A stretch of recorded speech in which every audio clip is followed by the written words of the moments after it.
Hello my dear friends, आप सभी का हमारे चैनल करंट इश्यू पर स्वागत है। दोस्तों, आज का ये टॉपिक बहुत ही इंपॉर्टेंट है। इलेक्ट्रिकल इंस्ट्रूमेंट एंड मेजरमेंट अर्थात ईआईएम के अंतर्गत जो चैप्टर नंबर 5 है, watt meter and maximum demand indicator. इससे पहले मैंने आपको 4 चैप्टर तक पूरा डिटेल के साथ कंप्लीट किया। जो स्टूडेंट देखे होंगे अच्छी बात है। अगर आपको ये चीज़ें अभी 4 चैप्टर तक क्लियर नहीं है तो मैंने डिस्क्रिप्शन में प्लेलिस्ट का लिंक दिया, लिंक पर क्लिक करके पिछले सभी टॉपिक को क्लियर वे में देख सकते हैं। ओके, आगे चलते हैं दोस्त, और थोड़ा आप यहां पर सपोर्ट करिए जिससे और भी वीडियो आपको प्रोवाइड कर सकूं। ठीक है, तो यहां पर आपको 5th नंबर का ये चैप्टर है दोस्त। इसमें हम थोड़ा डिटेल में करेंगे बातें, तो वीडियो लंबा हो सकता है लेकिन वीडियो के साथ बने रहेंगे तभी सारी बातें क्लियर हो पाएंगी। अगर हम वाट मीटर की थोड़ा बात करते हैं इंट्रोडक्शन के बारे में, तो यहां पर सबसे पहले आपको वाट मीटर का मतलब सबसे पहले आपको पावर को समझना पड़ेगा। क्या आपको समझना पड़ेगा?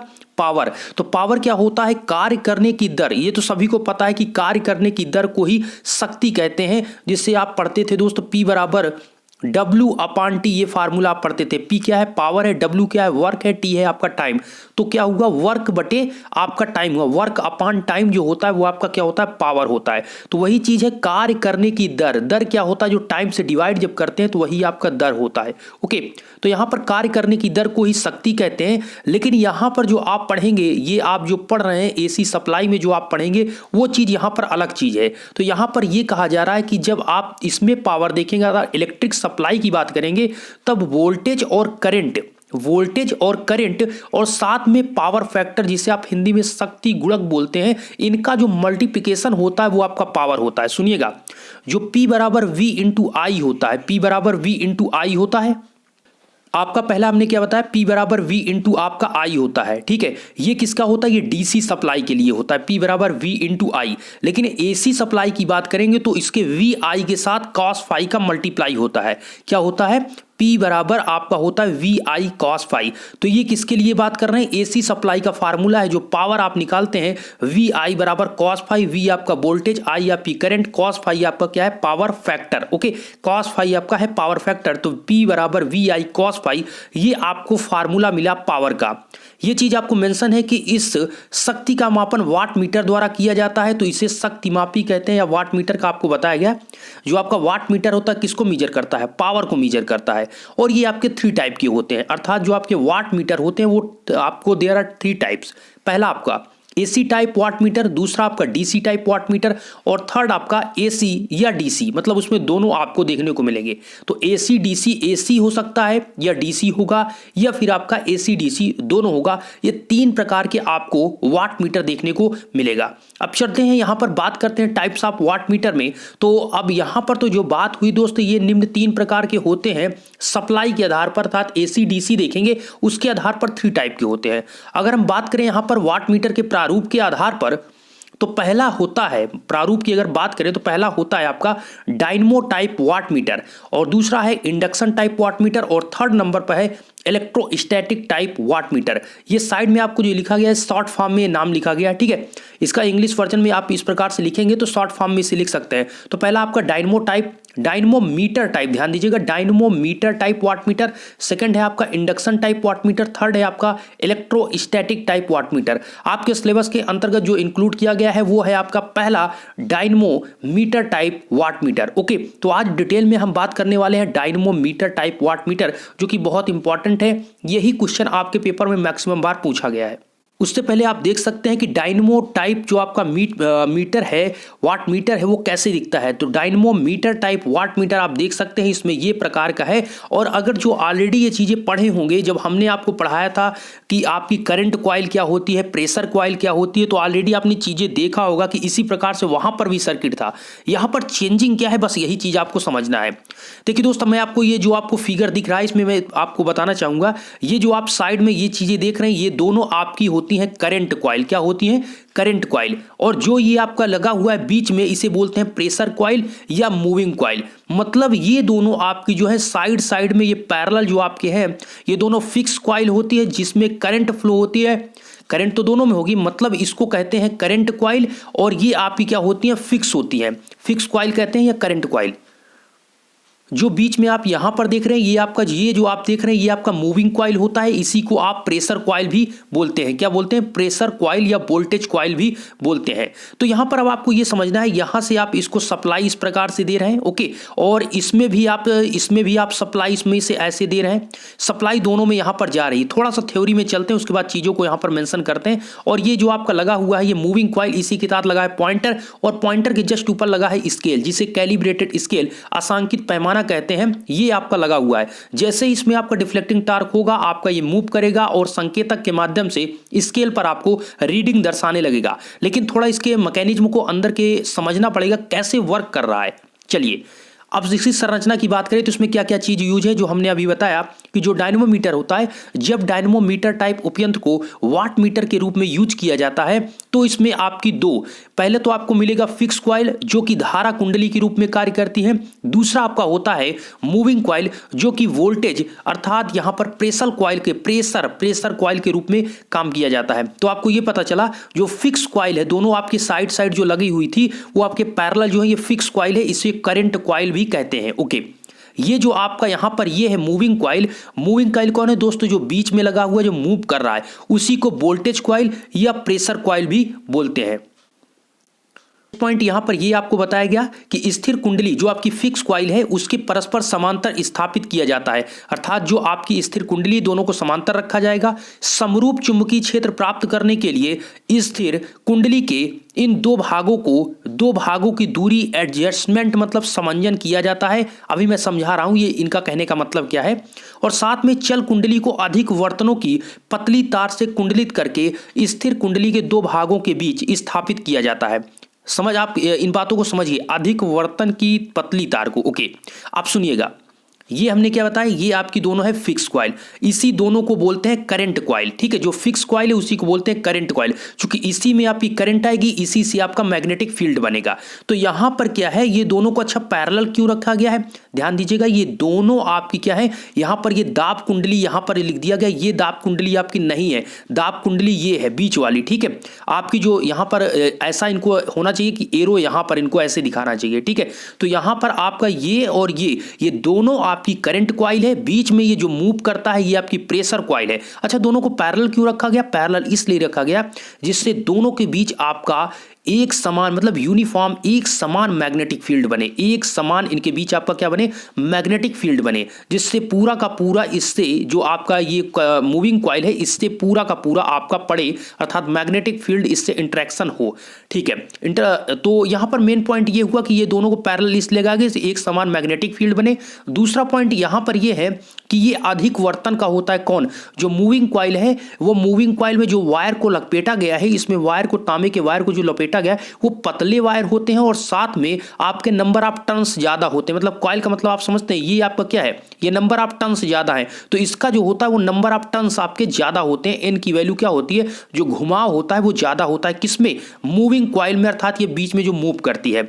और यहां पर आपको सप्लाई से इस प्रकार से कनेक्ट किया गया, यहां पर आपकी करंट आती है। तो इसके कारण अब सुनिएगा, यहां पर जैसे ही इसमें करंट आएगी, इस दोनों में जो फिक्स कॉइल है इसमें बनेगा मैग्नेटिक फील्ड, और मैग्नेटिक फील्ड इसमें बनेगा, और साथ में आपकी जो मूविंग कॉइल है इसमें भी आपकी करंट फ्लो होगी, इसमें भी क्या होगी, करंट फ्लो होगी। जब दोनों यहां पर कॉइल में, इससे आपका एक मैग्नेटिक फील्ड बन गया, और इसमें जब करंट फ्लो होगी, तो जब किसी करंट कैरिंग कंडक्टर में या जब किसी करंट कैरिंग कॉइल में आपकी करंट फ्लो होती है, तो उसके चारों तरफ क्या बन जाता है, मैग्नेटिक फील्ड बन जाता है। तो इसके चारों तरफ भी मैग्नेटिक फील्ड बन जाएगा, और ये ऑलरेडी यहां पर आपका मैग्नेटिक फील्ड बना है, किससे, जो आपकी फिक्स कॉइल है। तो इस मैग्नेटिक कॉइल में, फिक्स कॉइल में जब आपने एक मतलब कि क्या रख दिया, आपने मूविंग कॉइल को रख दिया, जिसमें ऑलरेडी करंट इसमें भी फ्लो हो रही है, तो आपके दोनों के बीच मैग्नेट बन गया। मतलब ये तो मैग्नेट फील्ड में था ही ऑलरेडी, इसमें जैसे ही करंट फ्लो हुई, ये भी अपना एक मैग्नेटिक फील्ड बनाएगा, दोनों मैग्नेटिक फील्ड के इंटरेक्शन होगा, और इंटरेक्शन होने से उनके बीच एक आपका फोर्स लगेगा, और वही फोर्स आपका टार्क में चेंज हो जाएगा। जैसे ही टार्क लगेगा, आपका क्या होगा, डिफ्लेक्टिंग टार्क यहां पर लगेगा, और इसको टीडी आगे की तरफ घुमा देगा, और स्केल पर आपको रीडिंग देने लगेगा। अब देखिए यहां पर कुछ चीजें और आपको समझना पड़ेगा, अभी मैकेनिज्म और डिटेल में मैं समझाऊंगा, अभी आप परेशान नहीं होना। यहां पर देखिए ये आपकी क्या है, करंट कॉइल, ये आपका जो नीचे आप देख रहे हैं ये आपकी प्रेशर कॉइल है। अब एक सबसे इंपॉर्टेंट यहां पर ये पॉइंट आप ध्यान दीजिएगा। देखिए दोस्त, आपको पता है प्रेशर जो कॉइल होती है वो आपका भाई आपको जो पता है जो वोल्टेज आपका होता है, जो आपके कह सकते हैं प्रेशर, ये वोल्टेज की बात कर रहे हैं तो इस क्या होगा, ये वोल्टेज का अगर ये वोल्टेज है तो इसके आप पैरेलल में इसको कनेक्ट करेंगे, इसको क्या करेंगे पैरेलल में कनेक्ट करेंगे। तो आप देखेंगे ये आपका क्या है, ये आपकी प्रेशर कॉइल है, ये आपकी प्रेशर कॉइल है, ये क्या है कि इस सप्लाई के पैरेलल में कनेक्ट है। लेकिन ये जो आपका है ये क्या है, सीरीज में कनेक्ट है। तो आपको ये समझना है कि सप्लाई के जो आपकी करंट कॉइल है वो तो सीरीज में कनेक्ट है, लेकिन ये क्या है, ये आपके सप्लाई के पैरेलल, चूंकि प्रेशर कॉइल है तो इतना आपको ध्यान रहना चाहिए। ये आपकी करंट कॉइल है, ये आपके सप्लाई के सीरीज में है, और जो आपकी प्रेशर कॉइल होती है वो आपका एक वोल्टेज कॉइल है। तो वोल्टेज किसके, वोल्टेज के सप्लाई के पैरेलल में होता है, तो इसलिए क्या होगा, ये इसके पैरेलल में है। और साथ में इसके साथ एक रेजिस्टेंस यूज किया गया है।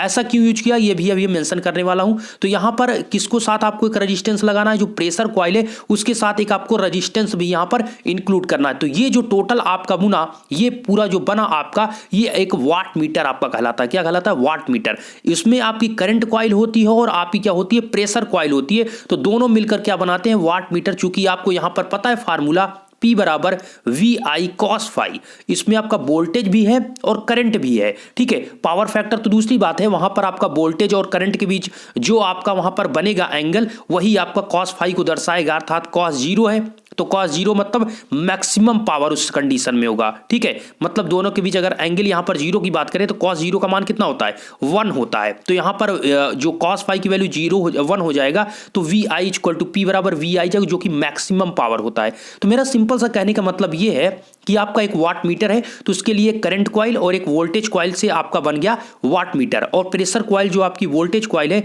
उसके साथ हमने एक रेजिस्टेंस का यूज किया है, और इसमें टोटल आपकी करंट यहां से आपकी फ्लो हो रही है I1, इसमें जो आपकी करंट फ्लो हो रही है वो है आपकी I2। चीजों को आपको समझना है। यहां पे आप देख सकते हैं इसमें जो आपकी करंट फ्लो हो रही है वो क्या फ्लो हो रही है, एक चीज ध्यान दीजिएगा दोस्त, यहां पर जो आपकी इसमें करंट हो रही, दोनों ये पैरेलल है, सेम ऐसी करंट फ्लो होगी। ये क्या है, ये दोनों आप देख रहे हैं सीरीज में लगा, इसमें I1 करंट फ्लो हो रही है। ठीक है, इसमें भी आपकी क्या हुई, I1 करंट, दोनों ये सीरीज में लगे हुए हैं। कौन है ये, करंट कॉइल है। क्या है, करंट कॉइल। और जो बीच में आप देख रहे हैं ये है प्रेशर कॉइल, बोले तो वोल्टेज कॉइल। ये आप देखेंगे, ये आप पूरा ऐसे देखिए तो ये आप देखेंगे इस सप्लाई के पैरेलल में ये कनेक्ट है इस प्रकार से। ठीक है, मतलब इससे जब देखिए पैरेलल आप कैसे समझते हैं, मतलब ये छोर है, ये है, और जब इसको मिला देते हैं इससे तो ये क्या हो गया, इसकी आपका क्या होगा, इस सप्लाई के पैरेलल हो गया। तो वही चीज तो हुआ है दोस्त, यहां से इसको शुरू किया गया, यहां से इस प्रकार इंक्लूड करके दूसरे वे में टच कर दिया गया, तो ये क्या हो गया, सप्लाई के पैरेलल हो गया। लेकिन सीरीज में देखेंगे, सीरीज में इस दूसरे वायर की तरफ वो नहीं आया है। ठीक है, वो उसी वायर में था, अर्थात इसी तरह वो कनेक्ट होकर आगे निकल गया, नीचे वाले इस वायर को टच नहीं किया, तो वो आपका क्या हुआ, सीरीज में है। ये आपका क्या हुआ, यहां से शुरू हुआ और इसमें कनेक्ट होकर इस प्रकार से जुड़ गया और ये पैरेलल हो गया। क्यों, चूंकि ये आपका वोल्टेज कॉइल है। ठीक है, जो कि मूविंग कॉइल ऑलरेडी इसको बताया गया। तो अब यहां पर क्या होगा दोस्त, यहां पर ये कहा जा रहा है ये आपका मूविंग कॉइल है, इसमें आपकी I2 करंट,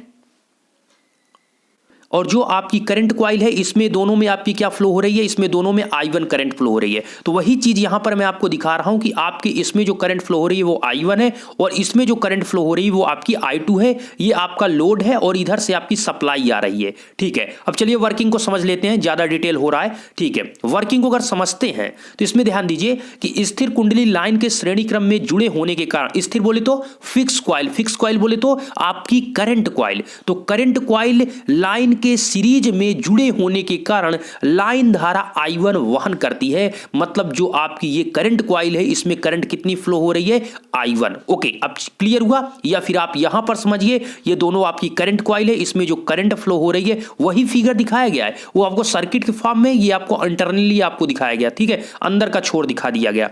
इसमें कितनी करंट फ्लो हो रही है, I1, इसमें भी वही करंट आपकी आएगी जो सीरीज में है। तो इसमें क्या करंट फ्लो हो रही है, I1, और इससे एक समान मैग्नेटिक फील्ड आपका बनेगा, क्योंकि इसमें आपका लगा है करंट कॉइल। और कॉइल में जब किसी करंट कैरिंग कॉइल में आपकी क्या फ्लो होती है, करंट, और जैसे ही करंट किसी करंट कैरिंग कॉइल में, करंट कैरिंग कंडक्टर में फ्लो होती है तो उसके चारों तरफ क्या बन जाता है, मैग्नेटिक फील्ड। आपने पढ़ा होगा दोस्तों, बायो-सेवर्ट का नियम आपने पढ़ा होगा कि जब किसी कंडक्टर में आपकी करंट फ्लो होती है तो कुछ दूरी पर क्या बन जाता है, मतलब कुछ दूरी पर इस प्रकार से आपको उसके कंडक्टर के चारों तरफ मैग्नेटिक फील्ड देखने को मिलता है। तो वही चीज है यहां पर, जब करंट कैरिंग कंडक्टर में उसी प्रकार यहाँ पर कॉइल है, इस कॉइल में आपका कॉइल किससे बना है? कंडक्टर से। तो इसमें करंट जो फ्लो हो रही है, इसमें दोनों में करंट आपकी जो फ्लो हो रही है, इससे आपका एक समान इसमें मैग्नेटिक फील्ड बन गया। और दोनों के बीच में क्या रखा है? दोनों के बीच में रखा हुआ है मूविंग कॉइल। और मूविंग कॉइल में भी करंट कौन सी फ्लो हो रही है? इसमें करंट आपकी फ्लो हो रही है I2। कौन सी करंट फ्लो हो रही है? I2। अब जब इसमें I2 करंट फ्लो होगी तो ये भी आपका एक कॉइल है, तो इसमें कॉइल में जब करंट फ्लो होगी तो ये भी अपना मैग्नेटिक फील्ड बनाएगा। और ऑलरेडी यहां पर मैग्नेटिक फील्ड बना रखा है कौन? फिक्स कॉइल ने। तो उसके दोनों में इंटरेक्शन होगा, दोनों की मैग्नेटिक फील्ड के बीच यहां पर एक बल कार्य करेगा। तो वही चीज यहां पर बताया गया कि आपका स्थिर कुंडली लाइन के श्रेणी क्रम में जुड़े होने के कारण लाइन धारा आपकी I1 को वहन करती है। और जब चल कुंडली सप्लाई के पार्श्व में जुड़े होने के कारण जो आपकी मूविंग कॉइल जो बीच में है, दोनों फिक्स कॉइल के बीच में, जब उसमें आपको बताया जा रहा है कि ये क्या है? सप्लाई के पार्श्व मतलब सप्लाई के पैरेलल में जुड़े होने के कारण सप्लाई वोल्टेज के समानुपाती I2 धारा वहन करती है। इसमें कितनी करंट फ्लो होगी? I2।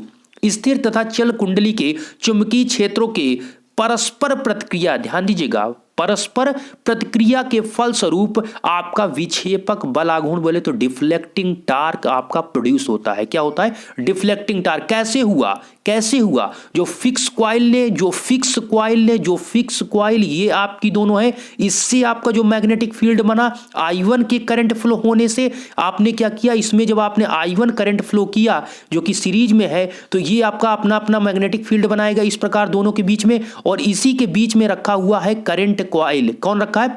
करंट नहीं, वोल्टेज कॉइल, जो कि कहते हैं मूविंग, अर्थात ये मूव करता है। तो ये मूविंग कॉइल में भी करंट आपकी कौन फ्लो हो रही है? I2 इसमें करंट फ्लो हो रही है। ये भी अपना बनाएगा अलग से मैग्नेटिक फील्ड, और दोनों के मैग्नेटिक फील्ड के बीच होगी प्रतिक्रिया, जिससे आपका प्रोड्यूस होगा डिफ्लेक्टिंग टार्क, जो कि इस पॉइंटर को आगे की तरफ मूव कराएगा, अर्थात TD बोले तो डिफ्लेक्टिंग टार्क। तो आपको डिफ्लेक्टिंग टार्क कैसे प्रोड्यूस हुआ, ये चीजें आपको बिल्कुल क्लियर वे में समझ में आ रही होगी। ओके, जो कि कुंडली को विक्षेपित, अर्थात जो आपकी कॉइल है उसको क्या करता है? विक्षेपित मतलब पॉइंटर को विक्षेपित करता है। कुंडली नहीं, पॉइंटर को विक्षेपित करता है। चल कुंडली का विक्षेप दो स्प्रिंगों द्वारा नियंत्रित होता है। जो आपकी मूविंग कॉइल है उसके आप यहां पर दिखाया नहीं गया है, जो आपका इस प्रकार से आपका होता है, जो आपकी मूविंग कॉइल होती है, मतलब अगर ये आपकी मूविंग कॉइल है तो उसके ऊपर एक आपका लगा होता है स्प्रिंग, उसके नीचे भी स्प्रिंग लगा होता है। स्प्रिंग क्या करता है? स्प्रिंग दोस्त मेरे, स्प्रिंग ये काम करता है, यहां पर स्प्रिंग जो करता है वो आपको कंट्रोलिंग टार्क प्रोड्यूस करता है। क्या करता है? कंट्रोलिंग टार्क को प्रोड्यूस करता है। ये चीज आपको ध्यान देना है। स्प्रिंग को इसलिए लगाया जाता है यहां पर कंट्रोलिंग टार्क को प्रोड्यूस करने के लिए, यहां पर मेंशन किया गया। तो यहां पर आपको ये समझ में आया कि यहां पर जैसा आपसे बताया गया कि चल कुंडली को दो स्प्रिंगों द्वारा नियंत्रित किया जाता है, और यह स्प्रिंग चल कुंडली में प्रवाहित मतलब धारा प्रवाहित कराने के लिए संयोजन का भी कार्य करते हैं। इसका मतलब आप समझा? इसका मतलब दोस्त यहां पर यह हुआ कि जो आपकी करंट कॉइल है, जो आपकी करंट नहीं दोस्त, जो आपकी वोल्टेज कॉइल बोले तो मूविंग कॉइल जो है वो आपका इस प्रकार से कनेक्ट होता है कि अगर ये आपका है, उसके ऊपर स्प्रिंग लगा होता है, इसके नीचे एक स्प्रिंग लगा होता है, यहां पर आपकी वायर वो होता है क्या? वाइंडिंग। तो ऊपर जो आपका लगा हुआ, नीचे लगा हुआ है, इसी में से दोनों में से आपकी क्या होती है? करंट आपकी इसमें से आती है, इसमें से जाती है। मतलब ये क्या करते हैं? आपके टर्मिनल का भी काम करते हैं। स्प्रिंग जो है, स्प्रिंग से ही आप सप्लाई भी मूविंग कॉइल को देते हैं। मूविंग कॉइल जो आपकी है, जिससे मैग्नेटिक फील्ड आपका बनता है, तो इंटरेक्शन होता है, उसमें आपकी जो स्प्रिंग है दो काम करती है। एक तो आपको कंट्रोलिंग टार्क प्रोड्यूस ही करती है, साथ में जो स्प्रिंग है वो सप्लाई भी आपको मूविंग कॉइल को देती है। अगर आपकी स्प्रिंग नहीं लगी तो आप सप्लाई कैसे देंगे? तो इसीलिए यहां पर ऊपर और नीचे दो स्प्रिंग जो लगाया गया, ये सप्लाई का भी काम करते हैं, अर्थात एक संयोजन का, एक टर्मिनल का भी काम करती है, साथ में इसको कंट्रोलिंग टार्क तो प्रोड्यूस ही करती है। किसके साथ लगी होती है स्प्रिंग?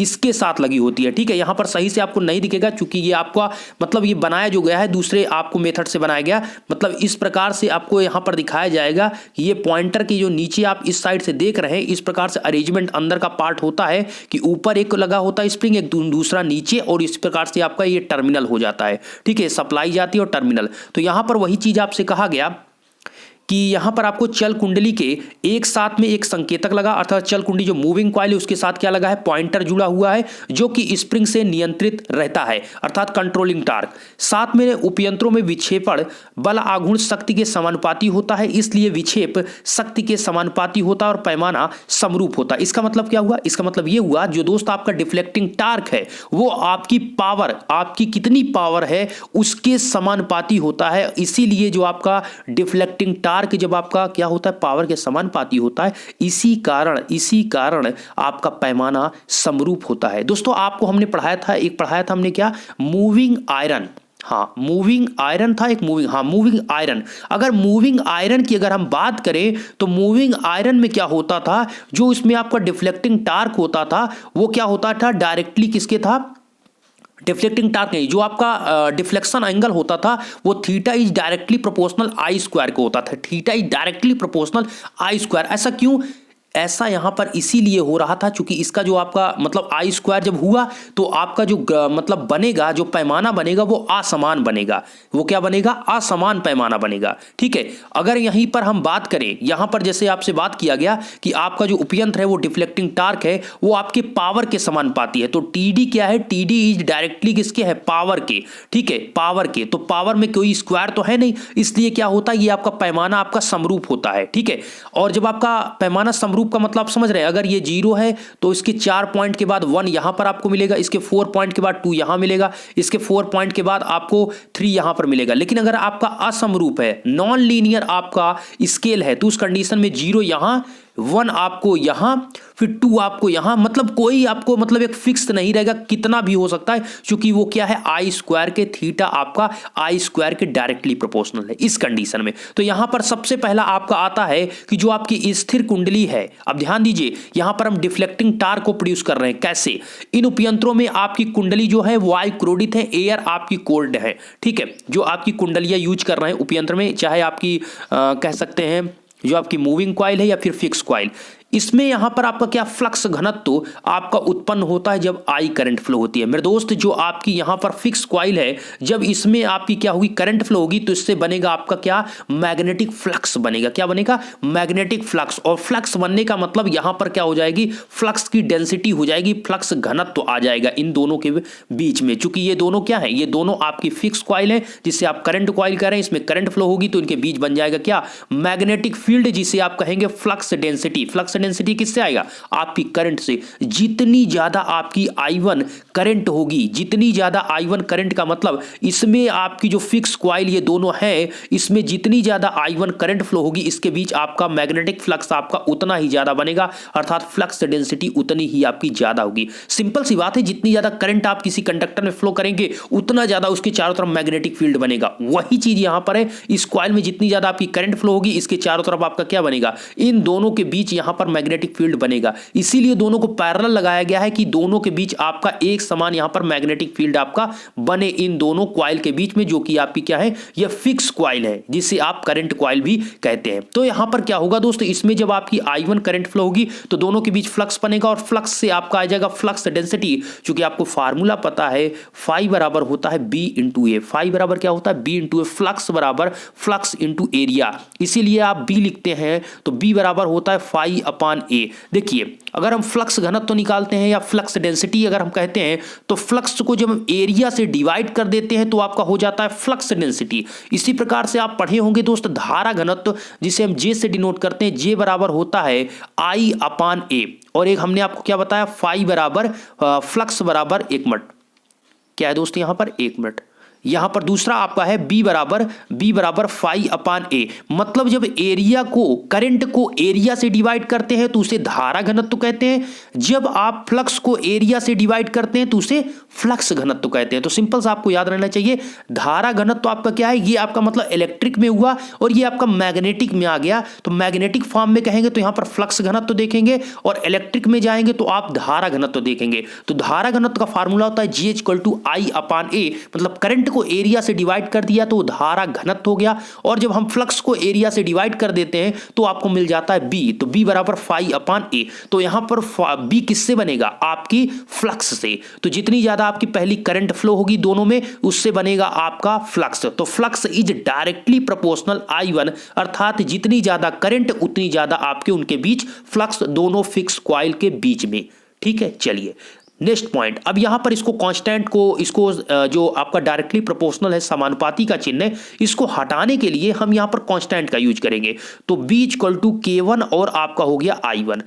ठीक है, इसी को हमने समानुपाती का हटाया, उसके बाद हमने लिख दिया K1। ठीक है, I1 तो वही सेम है, तो B = आपका आ गया। दूसरा पॉइंट, अब I2 भाई कहां पर फ्लो हो रही है, I2 आपकी जो करंट फ्लो हो रही है, I2 जो आपकी करंट फ्लो हो रही है वो आपके मूविंग कॉइल अर्थात इसमें आपकी करंट फ्लो हो रही है। किसमें दोस्त, ध्यान दीजिएगा, ये आपकी जो है ये करंट ये इसमें फ्लो हो रही है I2 करंट। अच्छा, ये किस पर डिपेंड करेगी, ये आपकी सप्लाई के वोल्टेज पर डिपेंड करेगी। क्यों, क्योंकि आपकी वोल्टेज के सप्लाई की ये पैरेलल लगी। अगर यहां पर आपको सिंपल नहीं दिख रहा सही से तो आप यहां पर ध्यान से देखिए, ये क्या है, ये आप देखिए यहां पर ये क्या है, ये आपकी प्रेशर कॉइल है, साथ में एक रेजिस्टेंस का यूज किया। तो यहां पर ये जो प्रेशर कॉइल है ये आपकी सप्लाई की क्या है, पैरेलल। क्या आपको नहीं दिख रहा है, ये पैरेलल है। ये आपका जो सीरीज में है, ये करंट कॉइल सीरीज में है मेरे दोस्त, और जो आपकी प्रेशर कॉइल है या वोल्टेज कॉइल कहें, ये आपके सप्लाई के पैरेलल है। तो इसमें कितनी करंट आएगी ये डिपेंड करेगा सप्लाई के वोल्टेज पर। इसमें कितनी करंट आपकी फ्लो होगी अर्थात इस कॉइल में कितनी करंट फ्लो होगी, इस डिपेंड करेगा इस सप्लाई का वोल्टेज कितना है, उसी के हिसाब से इसमें I2 करंट फ्लो होगी। तो I2 किस पे डिपेंड करेगा, I2 is directly proportional V, अर्थात वोल्टेज जितना ज्यादा होगा उतनी ही ज्यादा आपकी करंट फ्लो होगी। किसमें, प्रेशर कॉइल में, बोले तो करंट कॉइल में।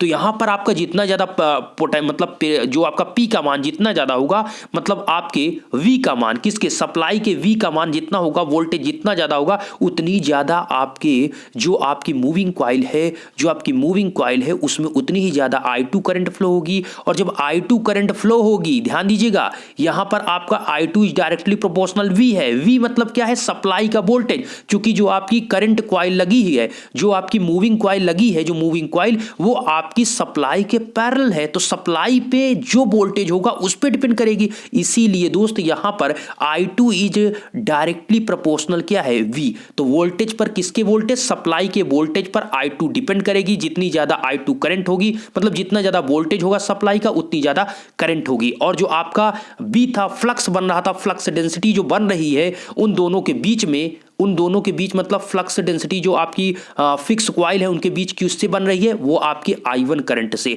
तो I1 करंट क्या है, वो सीरीज में लगा है, तो उसमें किस पे डिपेंड कर रही है, जितनी ज्यादा आपकी सीरीज में, अर्थात जो आपकी फिक्स कॉइल है वो करंट पर डिपेंड कर रही है, सप्लाई के करंट पर। और जो आपकी मूविंग कॉइल है वो चूंकि पैरेलल लगा है, इसलिए सप्लाई के वोल्टेज पर डिपेंड कर रही है। अब आशा करते हैं ये चीज आपको बिल्कुल कंफ्यूज अब नहीं होंगे, बिल्कुल क्लियर वे में समझ में आ चुका होगा क्यों ऐसा किया जा रहा है। अब यहां पर I2 को कांस्टेंट, इस समानुपाती को हटाने के लिए हम यहां पर लिख देते हैं कांस्टेंट को। तो हम यहां पर लिखेंगे I2 is directly proportional V को I2 इक्वल टू K2V। चूंकि K1 यहां पर ऑलरेडी एक कांस्टेंट हमने यूज कर लिया है, तो इस दूसरे को करने के लिए हम यहां पर K2 का यूज करेंगे। अब देखिए सारी चीज हो गई हमारे बीच, यहां पर दोनों फ्लक्स डेंसिटी के बीच, उनके बीच आपका क्या बन गया, फ्लक्स बन गया। अब दोनों के बीच जब फ्लक्स बन गया, दोनों के बीच आपका फ्लक्स बन गया, और जो आपकी सेकंड कॉइल है, मूविंग कॉइल, उसमें करंट फ्लो हो रही है, तो उससे भी आपका क्या बन गया, फ्लक्स आपका उससे भी बनेगा। ठीक है, तो उसमें भी आपका फ्लक्स डेंसिटी है। इस फ्लक्स डेंसिटी जब किसी मैग्नेटिक फील्ड में करंट कैरिंग कॉइल को रखते हैं तो उसमें एक लगता है टार्क, और जो टार्क है वो किस किस पर डिपेंड करेगा, ध्यान दीजिए, वो डिपेंड करेगा अर्थात डिफ्लेक्टिंग टार्क डिपेंड करेगा आपके दोनों के बीच मैग्नेटिक डेंसिटी, मतलब फ्लक्स डेंसिटी B पर डिपेंड करेगा, और जो आपकी I2 करंट है उस पर डिपेंड करेगा। इसका मतलब जो आपका डिफ्लेक्टिंग टार्क है, कितना ज्यादा डिफ्लेक्टिंग टार्क होगा, ये डिपेंड करेगा कि ये आपकी जो फिक्स कॉइल है इसमें कितनी आपकी I1 करंट फ्लो हो रही है। I1 से आपका क्या होगा, I1 से फ्लक्स बनेगा, अर्थात फ्लक्स से फ्लक्स डेंसिटी आएगा। तो फ्लक्स डेंसिटी आपका जो B है, तो जो आपका डिफ्लेक्टिंग टार्क है, जितना ज्यादा आपकी फ्लक्स डेंसिटी होगी, पहला पॉइंट तो इस पे डिपेंड करेगा। दूसरा आपका डिफ्लेक्टिंग टार्क डिपेंड करता है आपकी मूविंग कॉइल में जो करंट फ्लो हो रही है, क्या, I2। जितनी ज्यादा आपके मूविंग कॉइल में I2 करंट फ्लो होगी और उन दोनों के बीच मैग्नेटिक फ्लक्स डेंसिटी B बनेगा, उतना ही ज्यादा आपका डिफ्लेक्टिंग टार्क होगा। सिंपल सी बात है, जितना ज्यादा आपका डिफ्लेक्टिंग टार्क तब बनेगा, सिंपल सी बात है दोस्तों, जितना ज्यादा आपका B का मान होगा उतना ज्यादा फिर मतलब B का मान होगा, तो फिर अगर आपकी I2 का मान भी ज्यादा है तो दोनों के बीच आपका फोर्स जो इंटरेक्शन होगा बहुत ज्यादा होगा, जिससे आपका डिफ्लेक्टिंग टार्क भी, मतलब ये तुरंत आपका पॉइंटर मूव करेगा। भाई सिंपल सी बात है, जितना आप वोल्टेज सप्लाई देंगे उतना जल्दी आपको स्केल रीडिंग करेगा। जैसे आप वोल्ट मीटर या एमीटर, वाट मीटर कोई भी देखते होंगे, तो उसमें भाई जितनी ज्यादा आपकी वोल्टेज रहेगी उतना ही तो पॉइंटर आपका आएगा, तभी तो आपको रीडिंग बताएगा कि इतनी वोल्टेज है या इतनी एम्पियर करंट है या इतना वाट मीटर आपको बताता है, ठीक है, कितनी पावर है। तो वही चीज यहां पर मेन पॉइंट यहां पर यही है दोस्त कि आपका जो I2 है वो V पर डिपेंड कर रहा है। तो अब डिफ्लेक्टिंग टार्क जो है वो डायरेक्टली आपका किसके होगा, deflecting torque is directly BI2, मतलब दोनों फिक्स कॉइल के बीच जो आपकी फ्लक्स डेंसिटी बन रही है और दूसरा आपकी जो मूविंग कॉइल में I2 करंट फ्लो हो रही है उसके दोनों के डायरेक्टली प्रोपोर्शनल होता है क्या, डिफ्लेक्टिंग टार्क। ओके, अब देखिए डिफ्लेक्टिंग टार्क हो गया। अब बी भैया किससे डिपेंड कर रहा है, बी आपका डिपेंड कर रहा है I1 पर। बी किस पर डिपेंड कर रहा है, I1, मतलब जो आपकी फिक्स कॉइल है उसमें जो करंट फ्लो हो रही है उस पर डिपेंड कर रहा है। को थोड़ा समझिए, कंपैरिजन कीजिए, चीजों को समझिए, जब समझेंगे तो बहुत सिंपल वे में समझ में आएगा, ठीक, कुछ रटना नहीं है। यहां पर आपका बी किस पे डिपेंड कर रहा है, बी आपका I1, मतलब जो आपकी फिक्स कॉइल है उसमें जो करंट फ्लो हो रही है उस पे डिपेंड करेगा। भाई सिंपल सी बात है, जितनी ज्यादा करंट फ्लो होगी उसके दोनों फिक्स कॉइल के बीच मैग्नेटिक फ्लक्स उतना ज्यादा बनेगा, अर्थात मैग्नेटिक फ्लक्स डेंसिटी उतनी ज्यादा होगी। तो सिंपल सा आपका बी किस पे डिपेंड कर रहा है, I1, इसीलिए बी की जगह पर हम लिख देंगे I1। और I2 जो आपकी करंट है वो किस पे डिपेंड कर रही है, I2 जो करंट है वो आपके वोल्टेज पे डिपेंड कर रही है, मतलब भैया बी आपको I1 पर डिपेंड कर रहा है और जो I2 आपकी जो मूविंग कॉइल है बीच में, दोनों फिक्स के बीच में जो मूविंग कॉइल है वो किस पे डिपेंड कर रही है, वो आपके सप्लाई के वोल्टेज पे डिपेंड कर रही है। ऐसा मैं क्यों कह रहा हूं, क्योंकि जो आपकी प्रेशर कॉइल है वो सप्लाई के पैरेलल में लगी है, तो जितना ज्यादा आपका वोल्टेज होगा उतना ज्यादा आपकी क्या होगी, यहां पर उतनी ज्यादा I2 करंट इसमें होगी, किसमें, प्रेशर कॉइल में। तो I2 किस पे डिपेंड करेगी, I2 आपके वोल्टेज पर, इसीलिए I2 की जगह पर V लिखा गया। इससे ज्यादा तो दोस्तों आपको क्लियर नहीं मैं कर पाऊंगा, क्योंकि मैंने बहुत चीजों को बिल्कुल सिंपल वे में समझाने की पूरी कोशिश की। अब तो आपको क्लियर समझ में आ चुका होगा कि मैं कहना क्या चाहता हूं कि डिफ्लेक्टिंग टार्क आपका BI2 पर तो डिपेंड करेगा, साथ में जब इसको हम लिखेंगे तो B आपका जो फ्लक्स है वो आपका फ्लक्स डेंसिटी I1 पर, जो आपकी फिक्स कॉइल है उसके बीच जो करंट फ्लो हो रही है I1 पर डिपेंड करेगा, और जो आपके मूविंग कॉइल में I2 फ्लो हो रही है वो आपके सप्लाई के वोल्टेज पर डिपेंड करेगा। ओके, तो आपका आ गया deflecting torque I1 into V। इसके जस्ट बाद आप लिख सकते हैं deflecting torque tau D equal to I1 की वैल्यू आपने क्या निकाला था, बिल्कुल I1 की वैल्यू की जगह पर आप यहां पर देखिए कांस्टेंट था, समझिएगा, यहां पर आपने क्या किया था, यहां पर K2V है तो K2V यहां पर लिखा हुआ है, एक मिनट, मतलब मेरे दोस्त यहां पर आपका B जो है, B किसके बराबर है, K1 I1 के, तो इसलिए B की जगह पर हमने लिख दिया K1 और आपका ये हो गया I1। और I2 की जगह पर आपका क्या है, I2 की जगह पर आप देखेंगे तो आपका I2 इक्वल टू है K2V, तो इसीलिए हमने I2 की जगह पर लिख दिया K2V, तो ये आपका होगा K2 और ये आपका हो गया V। तो इस प्रकार से आपका आ गया deflecting torque tau D equal to, ठीक है, tau D equal to directly proportional K1 K2 V I1 आएगा। इसको हम पूरे को कांस्टेंट अगर मानते हैं, किसको, यहां पर इस पूरे को कांस्टेंट के रूप में लिखते हैं, K1 और K2 को कांस्टेंट आप शक्ति के रूप में रखेंगे, तो डिफ्लेक्टिंग टार्क आपके वोल्टेज और करंट पर डिपेंड करेगा। चीजें क्या समझ में आई, कौन सा वोल्टेज, ये सप्लाई के वोल्टेज और सप्लाई के करंट पर डिपेंड कर रहा है आपका डिफ्लेक्टिंग टार्क, सिंपल है। और जो आपका वोल्टेज है वो किससे मतलब कर रहा है, जो वोल्टेज आपका है वो आपके मूविंग कॉइल पर डिपेंड कर रहा है, और जो करंट है, चूंकि करंट कॉइल जो है वो आपकी सीरीज में लगी है इसलिए वो सीरीज में करंट से मतलब रखेगा, और जो आपकी मूविंग कॉइल है जिसे आप पोटेंशियल कॉइल या प्रेशर कॉइल बोल रहे हैं वो आपका क्या है, वो आपके सप्लाई के पैरेलल लगा है, इसलिए वो डिपेंड करेगा क्या, वोल्टेज पर। तो यहां पर आपका deflecting torque is directly proportional V into I होता है। अब आपको पता है हमने यूज किया है यहां पर स्प्रिंग, फिर से बोलिए क्या यूज किया है, स्प्रिंग, कंट्रोलिंग टार्क के लिए हमने यूज किया है स्प्रिंग। मेरे दोस्त आपको पता है अगर ये आपका स्केल है, ये आपका पॉइंटर है, तो आपका आगे जो पॉइंटर में लगता है वो लगता है डिफ्लेक्टिंग टार्क, इसके जस्ट पीछे लगता है आपका कंट्रोलिंग टार्क। कंट्रोलिंग करता क्या है, ये डिफ्लेक्टिंग को कंट्रोल करने के लिए कंट्रोलिंग लगता है, वरना ये आपका पॉइंटर आगे बढ़ता जाएगा, कहां तक जाएगा भाई, तो इसको कंट्रोल करने के लिए हम स्प्रिंग का यूज करते हैं। ओके, और एक और टार्क यहां पर लगता है जिसे कहते हैं डैम्पिंग टार्क। डैम्पिंग तब लगता है जब आपका TD और TC दोनों बराबर हो बैलेंस कंडीशन में, लेकिन तब भी उसमें थोड़ा आपका क्या हो, अवमंदन होता रहे। जैसे घर में आप देखते होंगे वोल्ट मीटर या ए मीटर होता है, उसमें मतलब कि आप देखते होंगे एक पॉइंट पर फिक्स नहीं रहता, थोड़ा सा आपका दोलन होता है तो लगता है कि ये कितनी करंट है, मतलब फिक्स एक पॉइंट पर नहीं रहता, थोड़ा कंपन करता है। तो उस कंपन को खत्म करने के लिए लगता है यहाँ पर डैम्पिंग टार्क। और डैम्पिंग टार्क मैंने डिटेल में आपको बताया था कि 3 टाइप के होते हैं।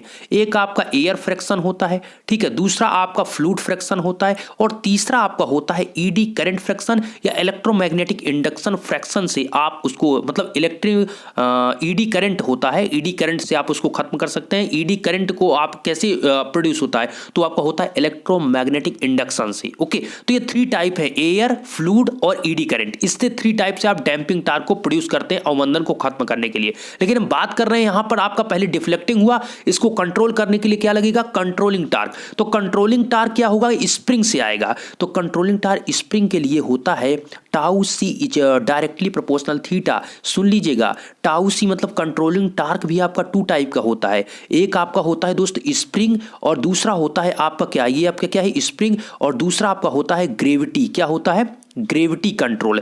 तो यहां पर जब स्प्रिंग की बात करेंगे तो आपका जो टाउसी होगा वो डायरेक्टली प्रोपोर्शनल थीटा के होगा। लेकिन यहां पर अगर हम स्प्रिंग का यूज ना करते, तो अगर ग्रेविटी कंट्रोल का यूज करते, ग्रेविटी कंट्रोलिंग टार्क के रूप में यूज करते, तो टाउसी is directly proportional sine theta का होता। लेकिन यहां पर हमने क्यों नहीं यूज किया, क्योंकि जो आपका स्प्रिंग है वो कंट्रोलिंग टार्क तो कर ही रहा है, साथ में उसमें सप्लाई, आपकी जो मूविंग कॉइल है उसमें सप्लाई देने के लिए भी उसको यूज किया जाता है।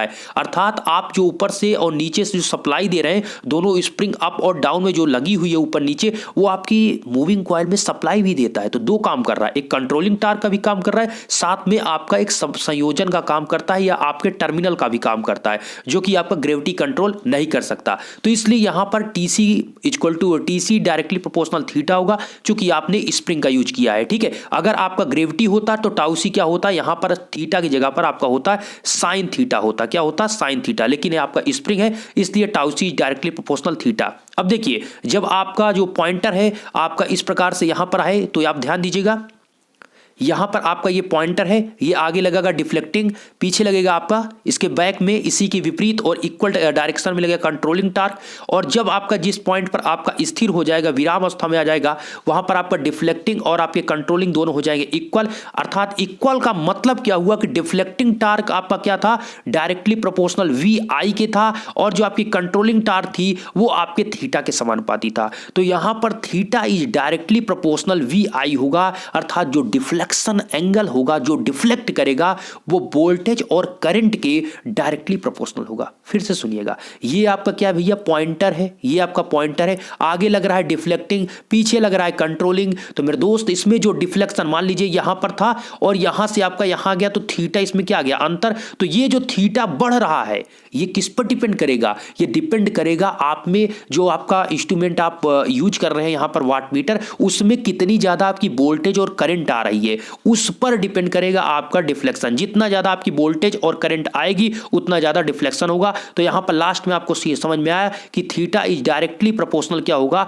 V इंटू आई। अभी तक तो आपने पढ़ा था ए मीटर हो या वोल्ट मीटर, उसमें आपने क्या पढ़ा था, थीटा इज डायरेक्टली प्रोपोर्शनल आई, और एक बार आपने पढ़ा आई स्क्वायर। 2 कंडीशन थी, आई और आई स्क्वायर। ठीक है, मूविंग आयरन की अगर हम बात करें, मूविंग आयरन में आपने पढ़ा थीटा इज डायरेक्टली प्रोपोर्शनल क्या था, आई स्क्वायर था, जिसका आपका जो पैमाना होता है वो नॉन यूनिफॉर्म होता है, असमान होता है। अगर यहीं पर बात करें हम मूविंग आयरन की, मूविंग कॉइल, पहले ये मूविंग आयरन हुआ, दूसरा आपका मूविंग कॉइल, तो उसमें थीटा इज डायरेक्टली प्रोपोर्शनल क्या होता है, थीटा इज डायरेक्टली प्रोपोर्शनल आई होता है, जिससे क्या होता है, उसका पैमाना आपका क्या होता है, यूनिफॉर्म होता है, एक समान होता है। ठीक है, तो यही आपका है, चूंकि इसमें स्क्वायर है तो आपका पैमाना पहले तो आपका पास पास रहेगा, फिर दूर दूर रहेगा, फिर पास, तो ये संकीर्ण पहले रहेगा फिर भागेगा, चूंकि स्क्वायर है। छोटा सा थोड़ी सी आप वैल्यू को बढ़ाएंगे तो आपका डिफ्लेक्शन बहुत ज्यादा होगा, ये चीज है यहां पर। ठीक है, यहां पर थोड़ा सा करंट बढ़ा, जितनी करंट बढ़ेगी उतना ज्यादा डिफ्लेक्शन, उतना ही डिफ्लेक्शन होगा। इसमें थोड़ी सी करंट बढ़ने पर उसके स्क्वायर के फॉर्म में, करंट के स्क्वायर के फॉर्म में डिफ्लेक्शन होगा। इतना आपको चीजों को आशा करते हैं समझ में आएगा। अब एक पॉइंट और समझाना चाहेंगे, अभी आपने ये जो देखा, यहां पर आपको थीटा डायरेक्टली प्रोपोर्शनल वी आई है। अब वाट मीटर के एसी का जब प्रयोग करेंगे, उस कंडीशन में क्या होगा, थोड़ा फार्मूला है, इसको मैं डिराइव कर देता हूं, उसके बाद आपका वीडियो कंप्लीट हो जाएगा। थोड़ा वीडियो लंबा है, पता है दोस्त, लेकिन क्या किया जाए, जो आपको चीजें हैं अगर आपको नहीं समझ में आएगी, मैं 5 मिनट में भी इसे खत्म कर सकता हूँ, थ्योरी पढ़ दूंगा, काम खत्म, लेकिन उसका कोई मतलब नहीं। ठीक है, समझिए, टाइम लगेगा, लेकिन चीजें एक बार अगर आपके दिमाग में सेट हो गई तो दोबारा पढ़ने की कोई जरूरत नहीं। ठीक है, चलिए वाट मीटर का प्रयोग करते हैं। कैसे? देखिए, एसी में तात्क्षणिक बल आघूर्ण शक्ति के समानुपाती होता है। अब देखिए यहां पर हम बात कर रहे हैं एसी, तो यहां पर इंस्टैन्टेनियस तात्क्षणिक इंस्टैन्टेनियस टार्क की बात करेंगे, जो कि आपके पावर के डायरेक्टली प्रोपोर्शनल होता है। अब यहां पर जो आपकी स्थिर कुंडली है उसमें आपकी धारा का तात्क्षणिक मान और जो V आपका वोल्टेज है, चल कुंडली में वोल्टता का तात्क्षणिक मान, यहां पर जब बात करेंगे वो इंस्टैन्टेनियस वैल्यू की बात करेंगे, करंट की बात करें या वोल्टेज की, इन सभी के इंस्टैन्टेनियस मतलब तात्क्षणिक मान।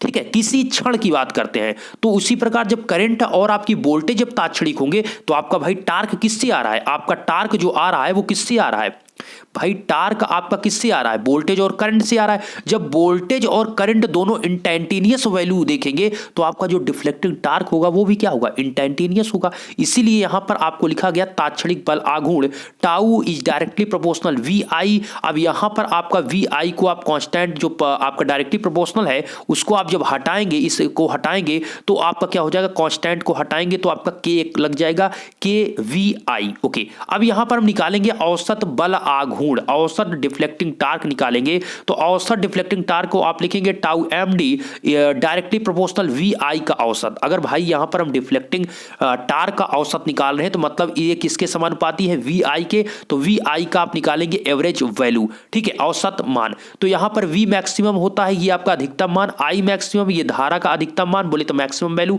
फाई आपका क्या है? लोड का पावर फैक्टर है। ओके, सिंपल सी बात है। ठीक है, लोड का पावर फैक्टर। चलिए यहां पर आपको V दिया गया, ध्यान दीजिए V आपको यहां पर दिया गया। तो V इक्वल टू आपका क्या होता है दोस्त? V इक्वल टू क्या है? ये पावर फैक्टर क्या हुआ? फाई क्या हुआ? यहां पर इन्होंने लिखा है ये पावर फैक्टर नहीं हुआ, ये आपका एक प्रकार से क्या हुआ? एंगल हुआ। ठीक है, मतलब कॉस फाई आपका पावर फैक्टर होता है। ये फाई आपका क्या हुआ? वोल्टेज और करंट के बीच एक प्रकार का एंगल हुआ, लेकिन आपका पावर फैक्टर कॉस फाई होता है। इसके जस्ट बाद आपको इंस्टैन्टेनियस वैल्यू की अगर हम एसी की बात करें तो वहां पर आपका होता है V बराबर VM साइन ओमेगा टी, और साइन ओमेगा टी को हम यहां पर लिख सकते हैं साइन थीटा, चूंकि हम यहां पर आपको पता है थीटा बराबर क्या होता है? Omega into T. क्या होता है? थीटा बराबर ओमेगा इंटू टी। ठीक है, कोण बराबर चाप इंटू त्रिज्या, आपने इसकी चीज को पढ़ा होगा।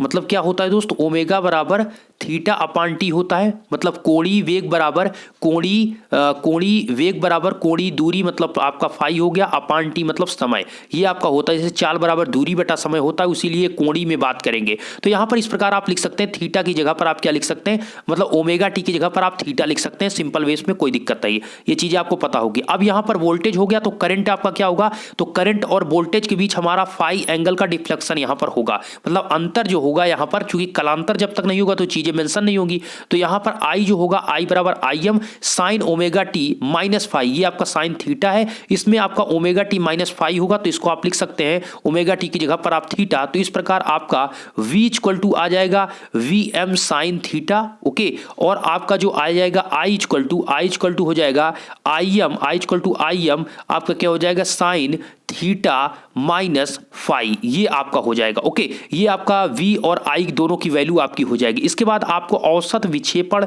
जो डिफ्लेक्टिंग टार्क होता है आपका, उसका फार्मूला एक होता है दोस्तों, यहां पर आप देख पाएंगे tau M D is directly proportional 1/2 pi 0 से 2 पाई। चूंकि आपको पता है कि आपका अगर निकालेंगे तो ये आपका पूरा होता है, ये आपका 0, ये पाई, ये 2 पाई। तो पूरा अगर आप वैल्यू देखेंगे, एवरेज पूरे का निकालेंगे, ठीक है, तो ये पूरा आपका यहां से पाई और फिर यहां से 2 पाई। तो इसीलिए यहां पर से आपका 1/2 पाई ये आप लिखते हैं, और 0 से 2 पाई पूरी की वैल्यू आप निकालते हैं, मतलब यहां से यहां तक एक साइकिल का कंप्लीट निकालते हैं। तो एवरेज आप निकालेंगे 1/2 पाई 0 से 2 pi VM sine omega T, VM sine theta into IM sine theta minus phi into DT। ये आपका फार्मूला यहां पर आपको रखना है, मतलब V इंटू I रखना था, इंटू DT करना था। तो V की वैल्यू ये आपका है और I की वैल्यू आपको ये दिया गया, ठीक है। है, दोनों की वैल्यू हमने यहाँ पर पुट किया इंटू डी थीटा किया। इसके बाद थोड़ा इसको सॉल्व करना होगा, तो यहाँ पर वी एम और आई एम दोनों कॉन्स्टेंट हो गए, इसको आपको बाहर करना है V M I M upon 2 पाई,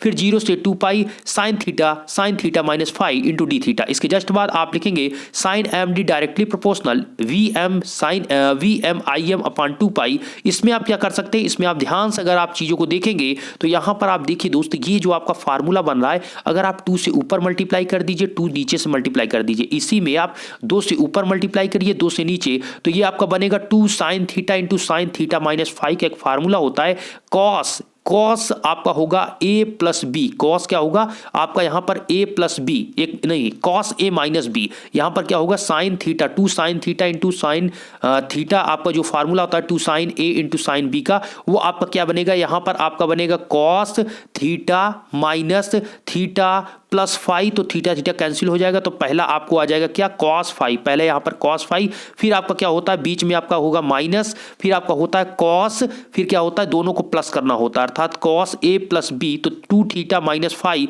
और ऑलरेडी आपने 2 से ऊपर मल्टीप्लाई किया तो ये इसमें 2 चला गया, 2 से डिवाइड करेंगे तो 2 इसमें आ जाएगा इंटू डी थीटा। ये चीज आपका हो गया। अब कर दीजिए इसका समाकलन आपको कैसे करना है, cos फाई है, थीटा के रिस्पेक्ट में कर रहे हैं तो cos फाई एक कांस्टेंट होगा, और यहां पर जो 1 बचेगा उसका हो जाएगा समाकलन इंटीग्रेशन थीटा। ओके, इसके जस्ट बाद यहां पर दोस्त आपका ये है और ये आपका 2 है, तो सिंपली आपका 2 थीटा माइनस 5 को आपको क्या मानना पड़ेगा, यहां पर 2 थीटा माइनस 5 आपका कुछ नहीं, 2 थीटा माइनस 5 आपका हो जाएगा कॉस है तो आपका हो जाएगा साइन 2 थीटा माइनस 5, और ये अपान में आपका क्या है, यहां पर आपका 2 दिया गया है। कैसे दिया गया इस चीज को समझिए, मतलब मेरे दोस्त यहाँ पर जो आपका 2 पाई है, जब आप अपर वाला रखेंगे, अपर और लोअर होता है, तो अपर लिमिट जब आप रखेंगे तो यहाँ पर थीटा की जगह पर रखना है, चूंकि आपने थीटा के रिस्पेक्ट में इंटीग्रेशन किया है, तो आपका हो जाएगा 2 पाई कॉस फाई, और यहाँ पर आप रखेंगे इसमें 2 पाई, तो थीटा की जगह रखेंगे तो 2 पाई क्या होगा 2 पाई माइनस कितना हो जाएगा, ये 4 पाई हो जाएगा, 4 पाई माइनस 5 बाई 2 होगा, फिर आप माइनस लगाएंगे, फिर लोअर लिमिट रखेंगे,